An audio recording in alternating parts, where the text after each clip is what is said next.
Welcome, everyone, to the next perfect step, where all possibilities lie in conversation. I'm your co host, Lori Mullen. And I'm your co-host, Lori Tremblay. Welcome, everyone. Today we have a very special guest who is with us, Grace Harrington Murdoch, and she is I'm a Reiki master teacher. She's my teacher. So I am so excited to have her with us today. Grace is a pagan astrologer, author, and spiritual teacher. She's well known in her area for helping her students come out of the spiritual closet and share their unique and magical gifts with the world. She teaches her signature course, Narrative Astrology, every year alongside in-depth training in Polarity Therapy, Reiki, crystal healing, and more. She is the author of the popular Oracle deck, the Crystal Universe deck, and the book Child Awake, which is a step-by-step guide to healing your inner child. Grace was also the ghost writer for Pusheen's cat-themed horoscopes, Once Upon a Spell. Her writings, work, and products have been also featured in astrology.com, Vogue, the Boston Globe, Sanctuary, and more. So let's extend a warm welcome to Grace Harrington Murdoch. Thank you for being with us today. Thank you so much for having me, Lori. It's such a pleasure to see you and to meet you, Lori Mullen, as well. Thank you. So we're excited. You have recently had a new position with as an astrologer, isn't that right? Yes, yes. So there's a group called the Spiritual Women of New England, which is affiliated with the Boston Businesswomen. I definitely recommend both Facebook groups if you're not a part of it. And they have brought me on as a resident astrologer for their moon circles. It's myself and two other really gifted astrologers, and we are co-leading these circles as we go. So it's really fun, and they've created a whole spiritual community where people can not only just attend moon circles, but do their spiritual book club once a month, um, and do sacred sharing circles. So it's really special to be part of this expansive community and meet new women. So yeah. Pretty exciting. That's great. Yeah. So what got you interested? I know you have so many gifts, but what got you interested specifically in astrology and its teachings? Yeah. So it's funny. I was reflecting on that this morning of, how it all began. And, for me, it's funny. It was like this one period of my life was when everything just opened up, both healing and astrology. And I had been nannying for a really special woman who got me into energy work. And when she passed away, I started nannying for her good friend. And she passed me my first astrology book called The Inner Sky by Stephen Forrest, which I still recommend to my students this day as like a first book. And it happened to be that she and I had the same sun and moon sign. So she shared that with me, and I started to read it and I was like, wow, this describes me to a T. And I was in my early 20s, so it was such a great time to be exposed to astrology. And so I was studying healing work, studying astrology side by side. And, I like to say astrology was kind of like a slow burn for about 10 years. I was studying. And then finally in about 2014, I was like, I think I'm ready to give readings. And also I want to teach people some basics. And so I started out doing that, giving readings and teaching a class called astrological storytelling around some local new age shops. And that evolved into my year-long course, Narrative Astrology, which I teach now. But it was, just something that really sparked an interest in me and helped me understand myself. And that was really the beginning for me. Yeah.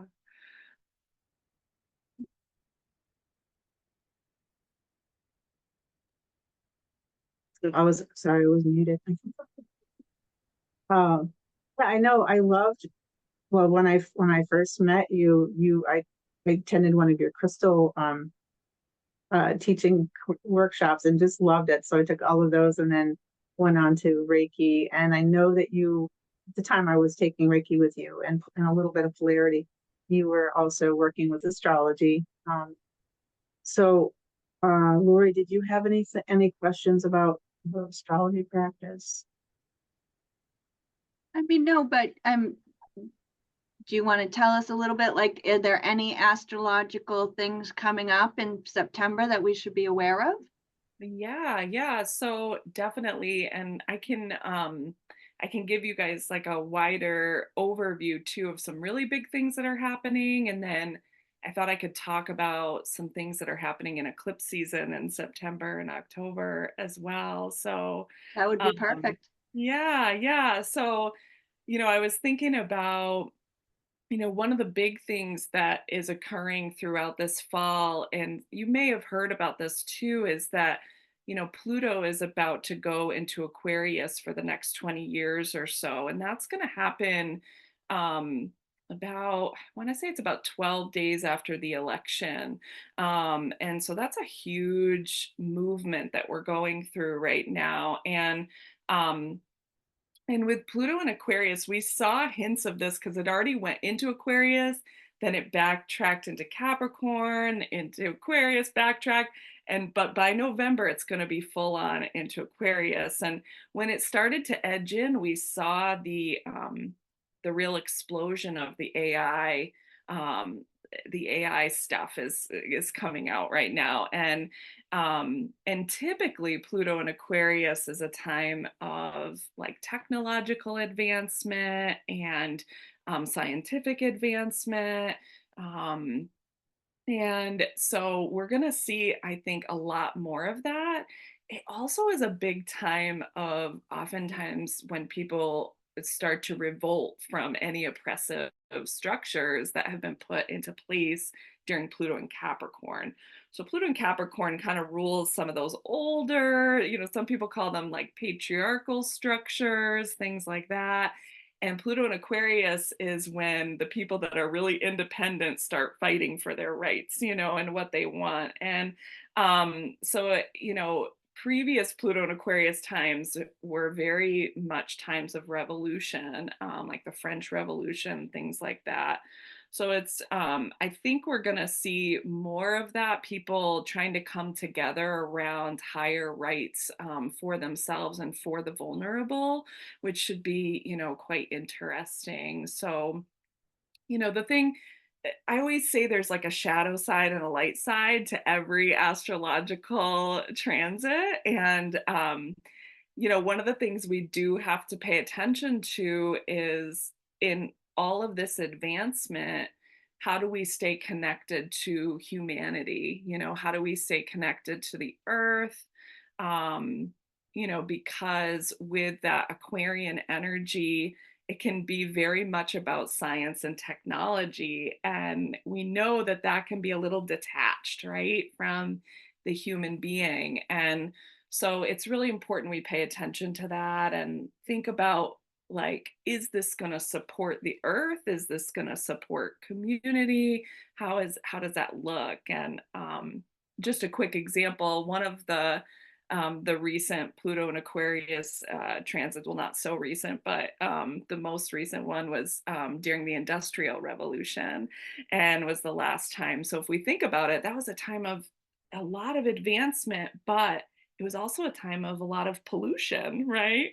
And it was a time when children were being asked to work really long hour work days and things like that. So we just have to really make sure we're standing up for people's rights and also taking into consideration the environment while we advance and while we grow, or taking care of people's jobs. AI could, put a lot of people out of jobs. So how do we keep people connected, I guess, would be one Well, of the that's what big. I think. I think Aquarius is all about new. I'm an Aquarius. And so I think also that we're advancing, right? So we have to do things differently. So I think that it's very important to mention that we stand up for our rights. We want things to change. We're not going to take the old patriarchal way, but not in battle.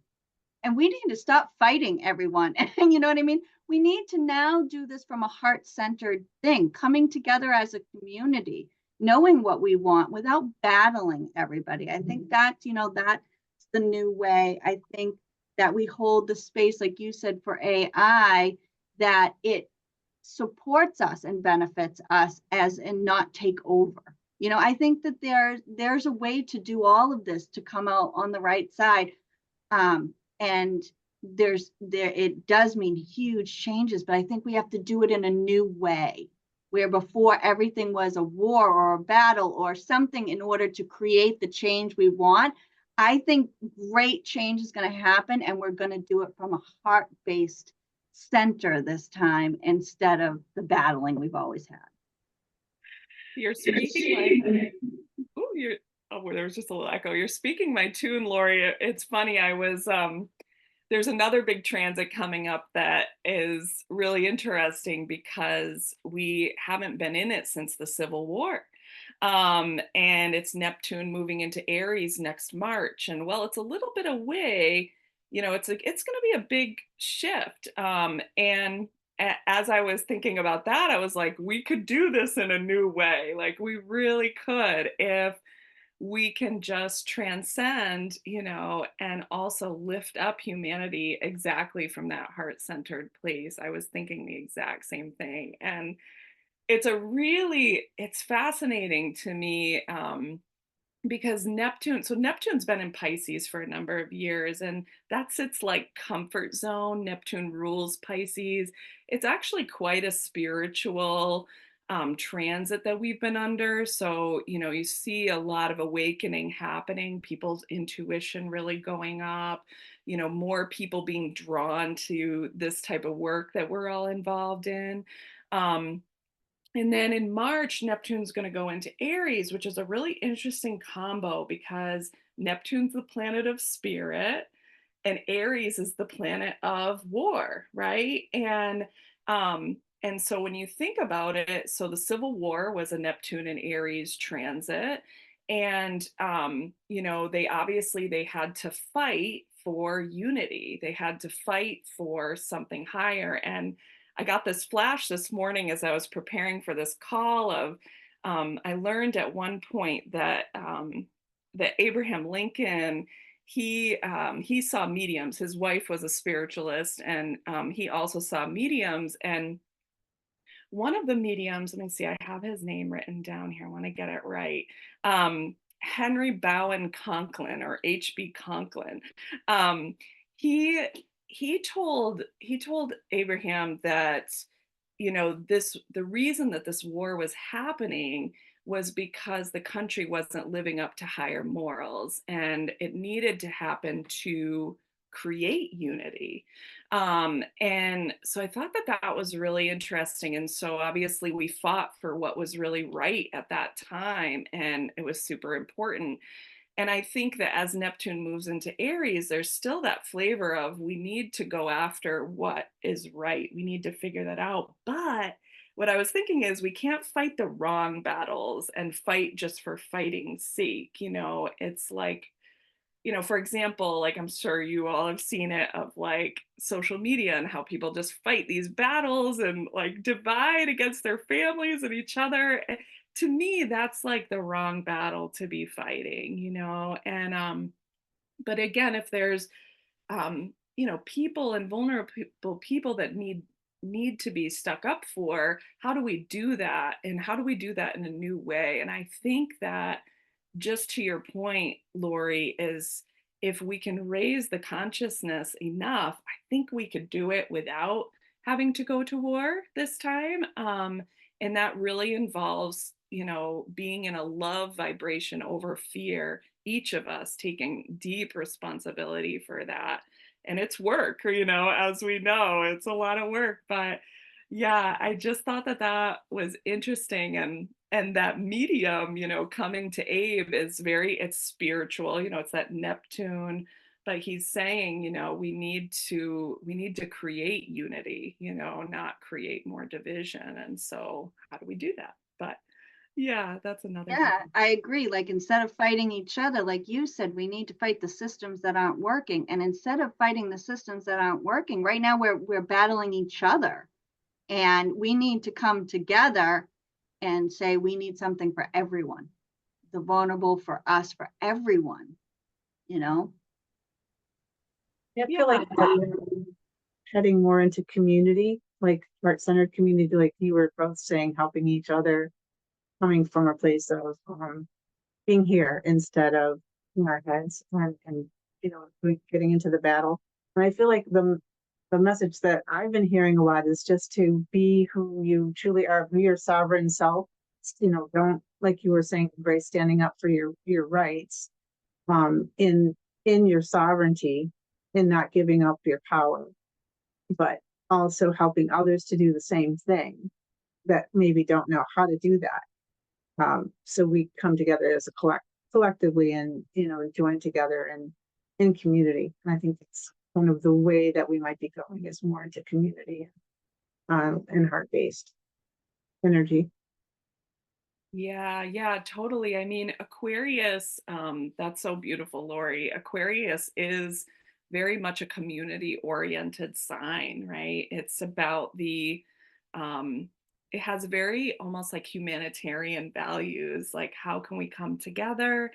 And then it also wants to bring the future here now. So, how do we bring that community in a way that is going to bring a new energy into the planet, right? And I think community is going to be a big part of it. And as we get into November and beyond, I think you're going to see more community popping up, both in spiritual communities and in other communities. I think it's definitely a better time to be focusing on collective energies, collective healing, all of that. So yeah, really, really important. Um, and yeah, do you want me to get into some of the eclipses coming up as well this fall? So we're headed into eclipse season really soon, actually, and we might also already, start to feel this. I find that sensitive folks feel eclipses even a couple weeks early, and we're really getting close to that. So we have a September 17th eclipse coming up in the sign of Pisces, late degrees Pisces. So it's going to be conjoined with that Neptune energy in Pisces as well. And then it also is making a real nice aspect to Venus. So, this particular eclipse feels more dreamy, intuitive to me. It also feels like a real time to balance work and rest because of the houses that it's going to be falling in. So, if you found yourself kind of burning the candle at both ends or just working really hard, somewhere in, between about September 15th to the 19th, if you can take a little time to rest and retreat, that's going to serve you really well. Or vice versa, if you haven't really, gotten the things that you need done and you've been too passive, then the universe might be calling you into a little bit harder work. But generally I find that people are at the opposite end of the spectrum where they're doing a little bit too much. So kind of coming back into that, I would definitely keep a dream journal handy or a notebook handy, because this could be a very psychic and intuitive time with that aspect to Neptune. um, and Uranus is also in harmony with this, so we might have higher awarenesses and openings during that time. So, and don't be afraid to go it alone a little bit, especially if you need to recharge. I'm a big proponent of that anyway. I love to unplug and get away and things like that. But that it's going to be a good time for that. And it's a lunar eclipse, so it's aligning with the full moon, which is a good time to let go, to sort of release anything that doesn't serve you, to give gratitude, for what's what you've created up to this point. So that'll be interesting. And then, after that, we're going into the October 2nd total solar eclipse. So that's going to be, I find solar eclipses to be quite powerful because they're new beginnings, and they're aligned with the new moon. So solar eclipses are new moons, lunar eclipses are the full moons. And um, with that new moon, it's going to be in Libra, and Libra is all about partnership. It's about our closest relationships, our connections, our closest partners and friends. Um, there might be a little conflicting values around home and family that need to get communicated during this time, just based on some of those aspects. But it should be a good time to communicate because Libra can be quite a chatty energy. It's very airy and it likes to communicate. So it's a good time to smooth things out in relationship, and balance things. Who's doing what? Am I doing enough? Are you doing enough? Let's come into more equality, which is very much a Libra energy too.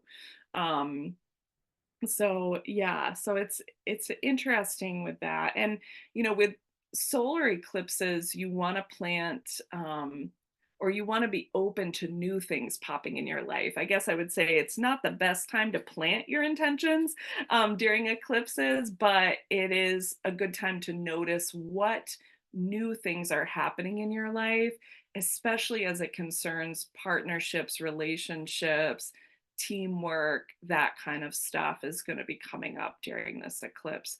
So just paying attention to that. And then we've got a good month, after that before the election begins. So it's not going to be right on top of the election, which I'm happy about. I like to get the eclipses sort of out of the way before that happens. So yeah, we've got a little time there. But yeah, yeah. Do you have any, I know it's nice to do some kind of personal practice or ritual around the new moon. Do you have any recommendations for the listeners that might want to incorporate that somehow into their as a practice or as a uh, way to celebrate the lunar eclipses? Yeah, definitely. So my suggestion with eclipses themselves is almost to kind of let them happen. So eclipses sort of have their own energy and they work in your life in oftentimes in surprise ways. Eclipses sort of come out of the blue in our lives, and they help us in general look at our shadow side. So I often say it's a good time to be reflective, to go inward, just to kind of maybe clear out, get some energy work or something to see, what's going on there.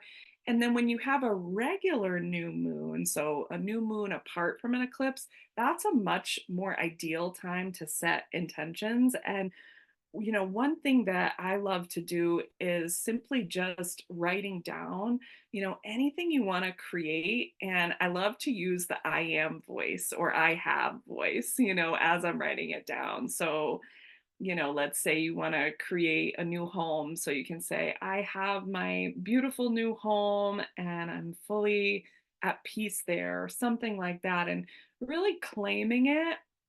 And then I like to read it back to myself and sit in that vibration of, that kind of emotion of it. What does that feel like?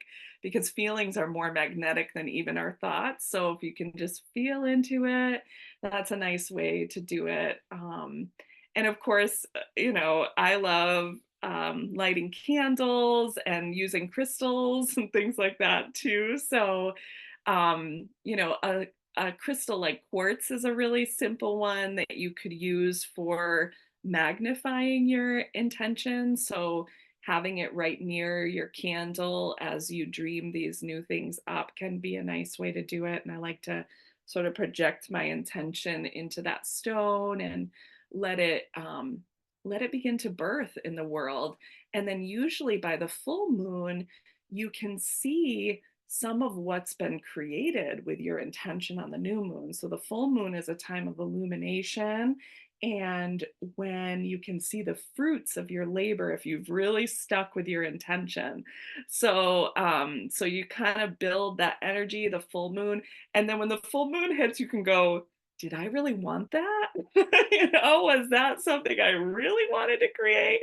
And then if not, then you release during the full moon. You write it down, okay, I'm letting that go. I'm going to start this process over. And every month you have this new opportunity to kind of work with that energy. So, yeah. Do you have a something that either of you do on the new moon or full moon? I like to journal. I'm a big journaler now. Or just, just getting quiet, going out in nature. I like to sometimes, and I use my crystals sometimes to just make intentions. I haven't done a vision board in a long time, but I've really started cutting out like pictures now, and I'm really thinking I'm going to do another one because it's fun, and it's also just a good way to see how everything comes together. But it's like things like that I enjoy. Yeah. During the new moon, I like to do a little meditation and think about the things that I want upcoming.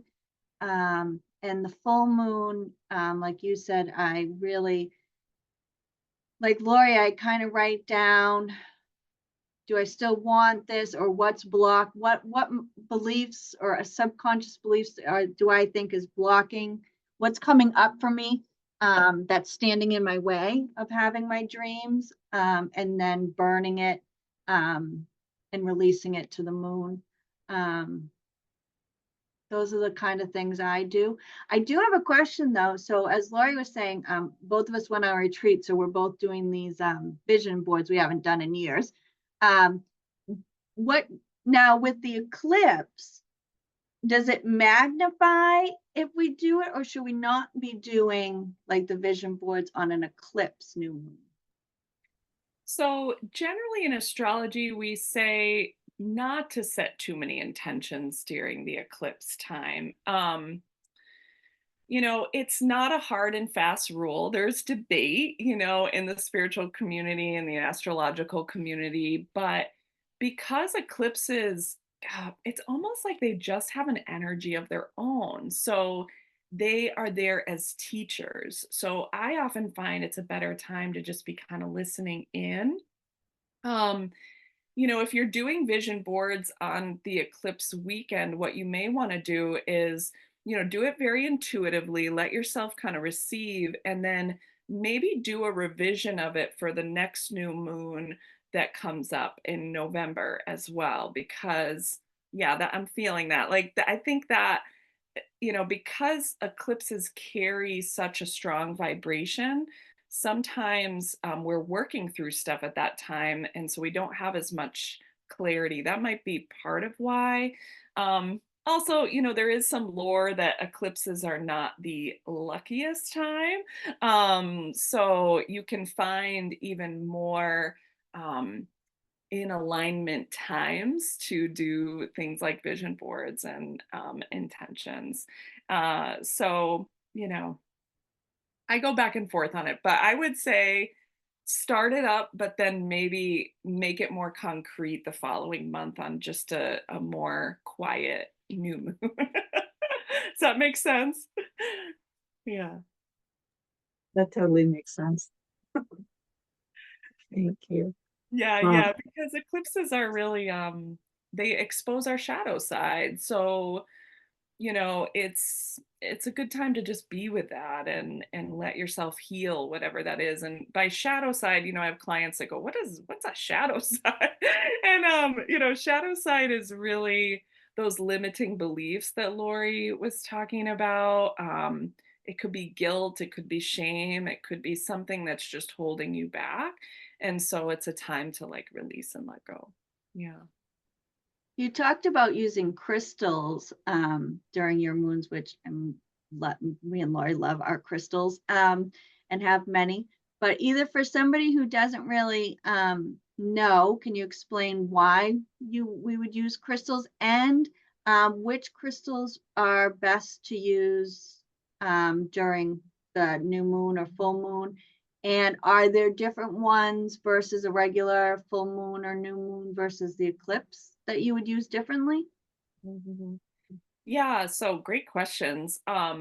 So yeah, let me talk about crystals first and why. So crystals are awesome because they each have their unique signature, their own unique vibration. And I like to think of each crystal as like a little world. And um, for example, like if you work with a rose quartz, it has this vibration of love. And even when you hold it, it almost feels like you're feeling a heart beating, right? And it carries this very sweet, soft vibration, right? And so if you're looking to bring in love either for yourself or in a partnership, rose quartz can be a nice way of inviting that frequency into your space. So it's, each one carries that. And when our energetic field interacts with that crystal, we start to entrain to it.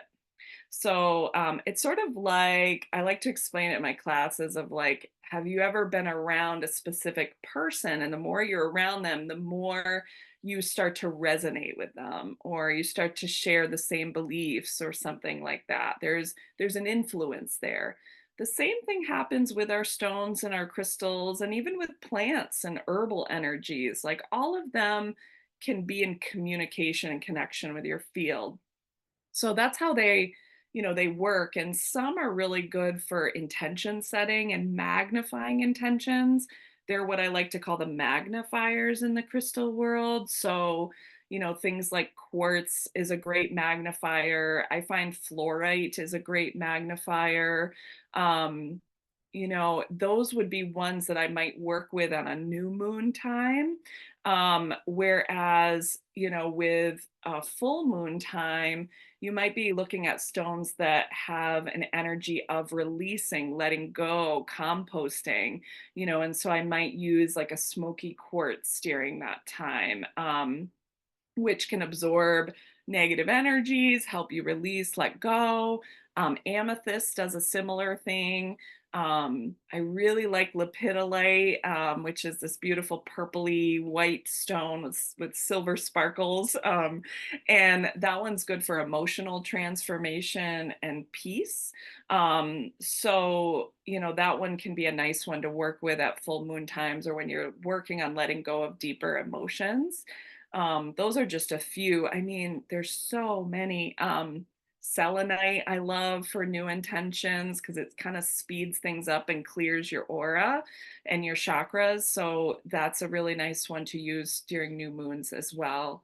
Um, for eclipses, I definitely follow my intuition, and I do pay attention to what signs the eclipses are in to help me determine that. So, again, with this with the Pisces eclipse that's coming up, you may want to think about very spiritual, letting go type of stones. So some of the ones that we spoke about, that amethyst, that lepidolite would be really nice for that.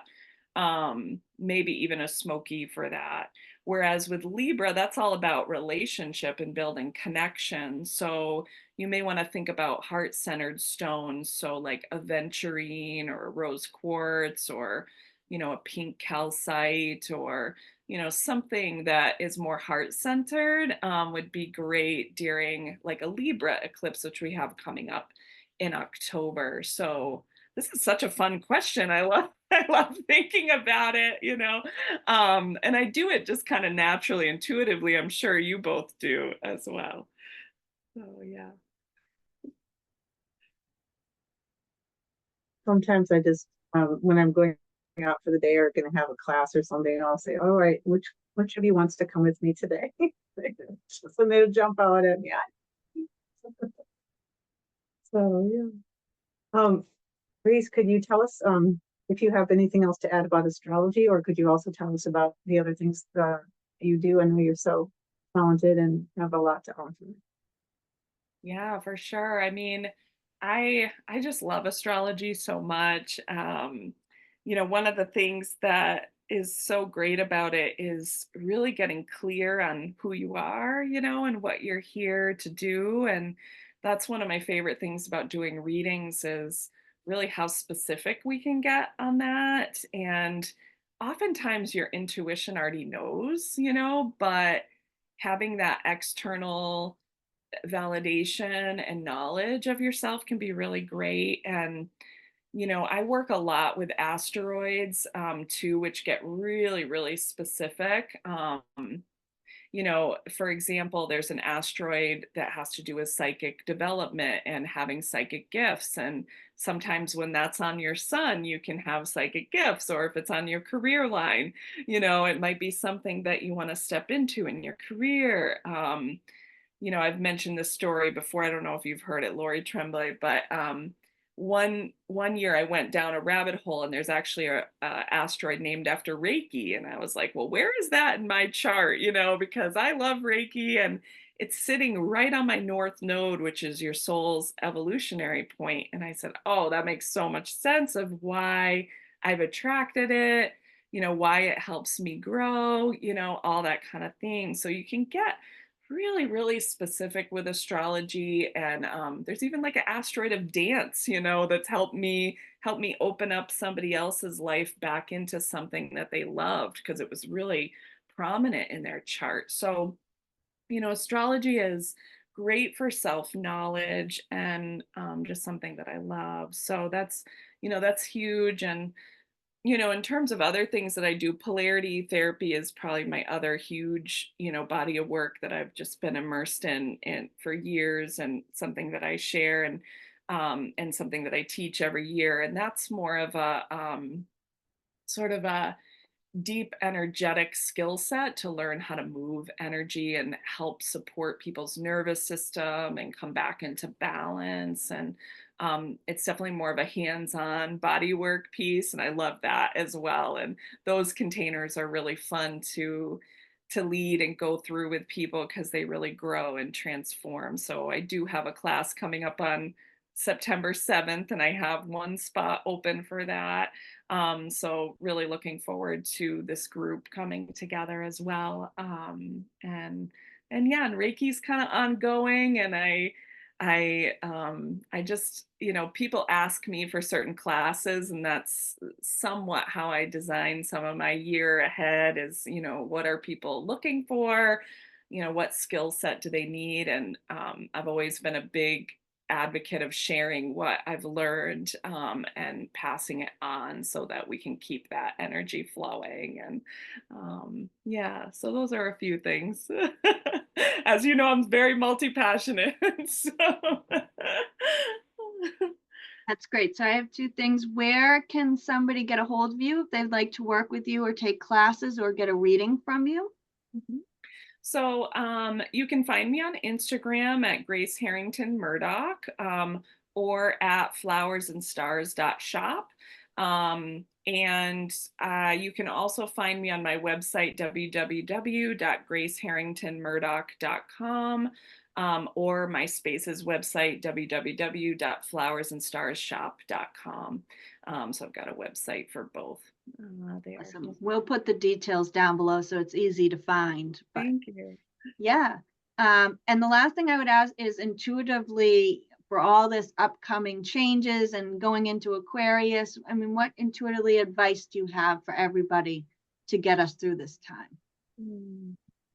Yeah, I would say a couple things. Stay rooted in your heart. That's a huge philosophy of mine and a practice. Um, Try not to get involved in too much extremism. Would be something, especially when Neptune goes into Aries. You want to just stay really connected and see what's coming up in front of you and where can you help, where can you serve, versus kind of becoming like, I don't know, a ping pong ball as the image is coming in, and being swayed by everybody's beliefs. Like really stay rooted in your heart and in compassion for yourself and others, through this time. And that will really help you stay clear as you go through this energy. And again, there might be some, protests, a revolution, things like that. So you want to stay really connected as we start to collectively raise this vibration, which Lori was talking about earlier. So that would be my advice for right now. Yeah. Thank you, Grace. It's a pleasure to have you with us, especially for me as you being my teacher. I'm really honored that you're here and shared with us. Well, thank you both so much for having me. It was such a joy to speak with you both, and yeah, and to see you. So Great. Thank you very much. And if you've liked this conversation as much as we have, please like, share, and subscribe to the channel. And if you or you know somebody who would like to be a guest, please contact us at thenextperfectstep@gmail.com. And until next time, how is your intuition leading you to the next perfect step?